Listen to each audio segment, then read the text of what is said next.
Maswera seiko mhuri yeZimbabwe? Tiri kusangana manheru ano. Tiri kuita nguva dzichishomeka nekuda kwebasa rakasiyana-siyana ratiri kuita pakuvaka nekusimbisa revolution. Tinotenda kuti mese muripo uye hamutipereri moyo. Basa redu riri kuenda richiwedzera maringe nemadeployments ari kuitwa paground comrades vari kushanda nevanhu. Toda kutenda comrades vari kuzvipira kuita basa. Tiri kuona kuti vazhinji vari kuti zvinhu zviri kufamba nenzira iri very slow as compared to the pace of looting iri kuitika. Vazhinji vacho muri kuvanzwa vari kutaura kuti hapana kusiri kufa. Tinotenda kuti we have got almost 46 now constituencies dzarepresentwa. I think zvinhu zvese zviri kufamba zvakanaka. We understand kuti kana iri nyaya yerevolution nekudzidziswa pamusoro perevolution, nyika yese iri kuziva nekunzwisisa. Asi dambudziko ratakatarisana naro nderekuti how do we start, what is going to be the end point, and if we don't calculate zvakanaka panzvimbo iyoyo tinogona kushandira pasina. Naizvozvo takuita tichitaura zvishoma pano pamedia kuti tipe nguva yakawanda kumacomrades vari kuita basa.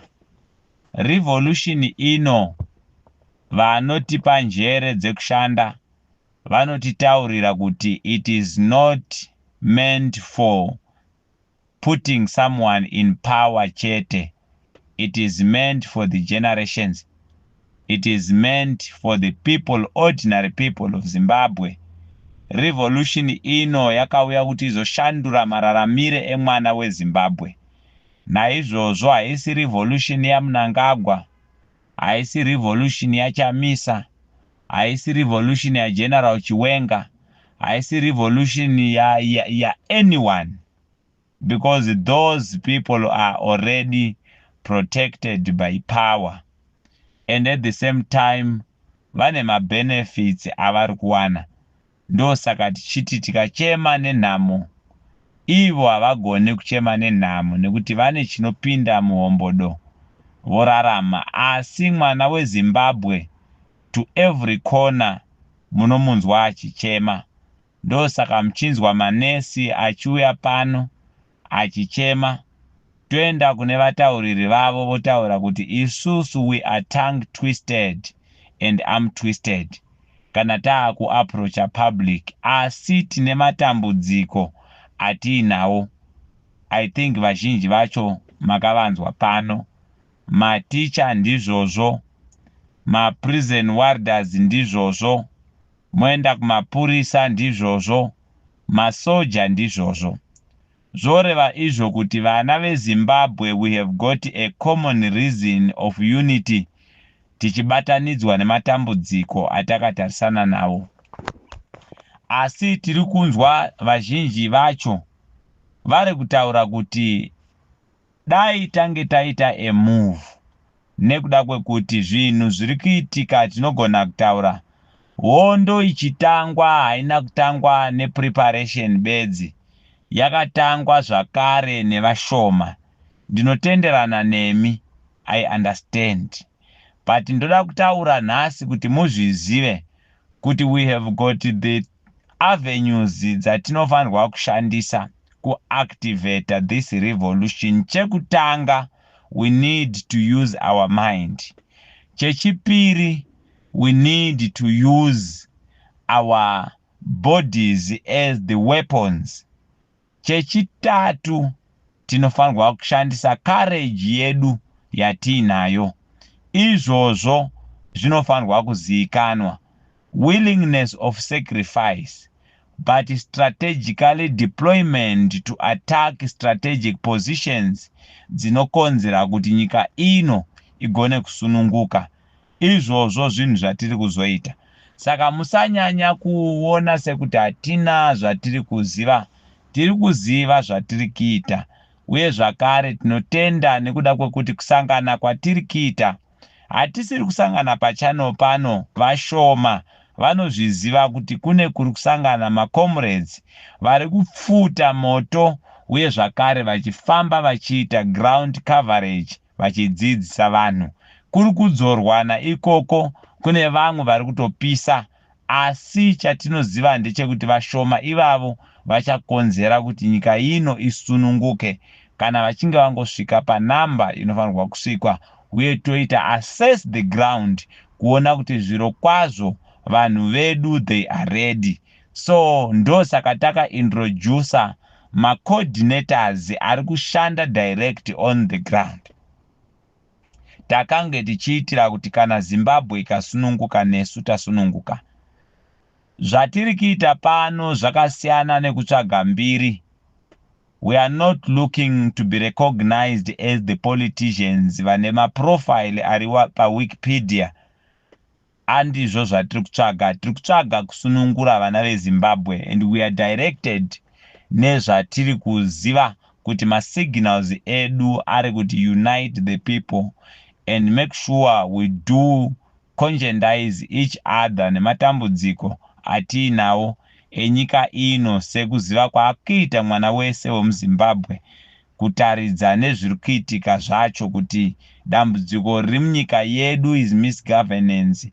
Dambudziko riri munyika yedu is the looting and plundering of the resources. Dambudziko riri kuitika munyika yedu nderekuti tine a political thievery iri kupushwa nestrategy of terrorism kuma citizens kuti vafoswe kuda zvavasingade. Ndo zvatiri kuziva. Asi the common idea we need to bring down the system of ZANU-PF nekuti haisi kushanda kuseva the mass. Ndo saka tiine vanhu vasina zvipatara nhasi. Ndo saka tine maticha anenge achichema. Ndo saka muchiona matambudziko asingapere, asi zvigananda zvichifara. So isu ngatiregedze kufurirana, tinorwa naMwari. The best weapon yatiinayo kurutivi rwedu ndiMwari. The second weapon yatiinayo is our bodies. Third weapon is the courage. Saka mhuri yeZimbabwe, you need to understand kuti isu tinenge tichipa a command. As of now, makanzwa comrade Bombshell Geza vachitaura kuti musabvumira zvematakanana ikoko kuManicaland, nekuda kwekuti hakuna ma-coordinators akakwana. Muchaona kuti conference inoitwa ikapera, asi kana tiine ma-coordinators tinozviziva kuti we are going to speak to the inboxes of the coordinators, then motanga kuona a move of action. The reason why tiine vamwe vanoti pusha itai so kuda kupinza vanhu mumatambudziko, nekuda kwokuti shoko ratumirwa kana rikashaya response of action on the ground, someone is on target. So we just said let me come and let you know. Kuti we are profiling my coordinators at now, and ndinotenda kuti most of the people vari pano pa channel, you don't even know them, but vazhinji vari that group mune vanhu ivavo. There is a model of communication unoshandiswa pakati pemacomrades iwayo, and we are expanding that community to have the national coverage. Saka ngatiregedze kuita yatinoti mbau. Yes, mamwe mativi anogona nga akwana, asi chatokutaurirai ndechekuti patiri kupa signal ye-action, we are not going to rise less than 10 constituencies. at a time. And those moves will be recognized. Moves achaita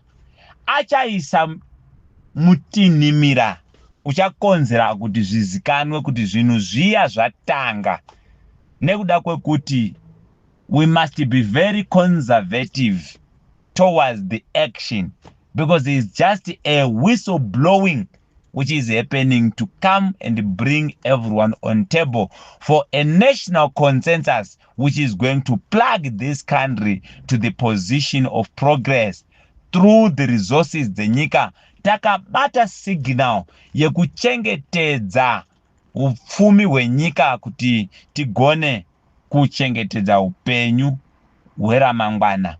We are defending these national resources kuti tigone kuita kuti neramangwana tigone kurichengetedza.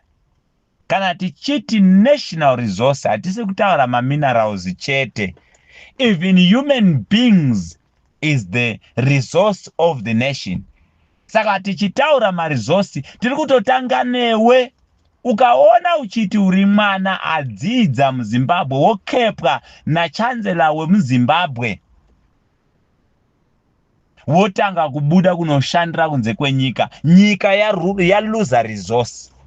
Saka patiri hapana kumira zvakanaka, nekuda kwekuti we've got a massive brain drain in the country. All the technocrats who must contribute to the growth of our economy are externalized. Is a resource yaluzwa munyika. So we are defending the national resources. Musafunga kuti tiri kungotaura makomba chete emagoridhe neminda nechimwe. No, we are starting on human beings. This revolution must create a network which is going to bring all the technocrats and professionals back to the country.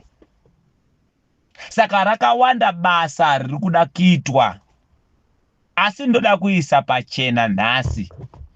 Comrades, kana mava ready kwamuri koko over the 46 constituencies that tiri kuziva kuti dziri covered now, dzinogona kuita rise up. Kana tikati rise up, endai munovhara mamainzi emaChina na anytime from now. Pindai mumarodhi muite zvamunoda kuita. Asi tine principle, we don't destroy what we have in a bid of fighting for what we want. You know the rule and coordination motto we are using. Takukutumai signal, endai mumacompanies emaChinese mutaure nevana varimo.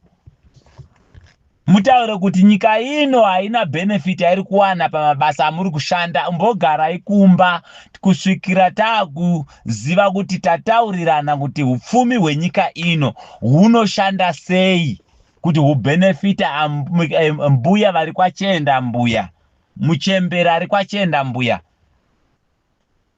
Musi wa 12 war veterans edu, pensioners edu anga akaungana kumabenki. Takatumira coordinators imomo vanga vachitaura navo. It was a successful. Takapuwa a good report nema V11s ekuti vanhu vese vari kuti pamberi nechingungundengu. We are doing this thing in a systematic way because we don't want a gun pointed to a fellow brother. It's a betrayal. Saka the coordinating time must not be underestimated. Mangoromera haashandi muchingungundengu. Saka tambokupai zvokufanoita. Kana musina zvokuita, pindai mumacompanies. Taurai nevana veZimbabwe because vari kutoexploitwa. It's a resource iri kuexploitwa. Daidzai vari kushanda join a revolution because vagara havasiri kutohora mari dzinokwana. Tipei V11s kuno kuti takaenda pakati takataura navo, takaenda pakati takataura navo, takaenda pakati takataura navo. Toda kunzwa macompanies ari kooparata kuti hatichakwanisi kooparata nekuda kuti vana veZimbabwe havasi kuuya kubasa. Toziva kuti chingungundengu chiya chaibva. tokupai signal yechipiri. Vese vari kutaura kuti taibva, takutumai, takurilizai, endai mumacompanies, taurai nevana varimo. You know the guerrilla strategy we have spoken about. Kuti munopinda sei. Ukaparadza ikoko wakazvimiririra. Isu takutumai kunotaura nevanhu. Tsvagai masupervisors acho ikoko. Munoiziva strategy, the swap strategy atakataura. Kuti wefesi yeku left ngaende ku right, wefesi yeku right ngaende ku left, wefesi yeku east ngaende ku west, wefesi yeku west ngaende ku east. Moshanda tichisacrifice our own resources to protect the resources of this nation. Saka hakusina anotaura kuti hatina chekuita. Endai mutaure nekuti kuti chinhu ichi chibudirire tinofanirwa kunga tiri tese tichiisa hands on creating the new. This is what we are doing as the Zimbabweans. Itirwai zvakanaka.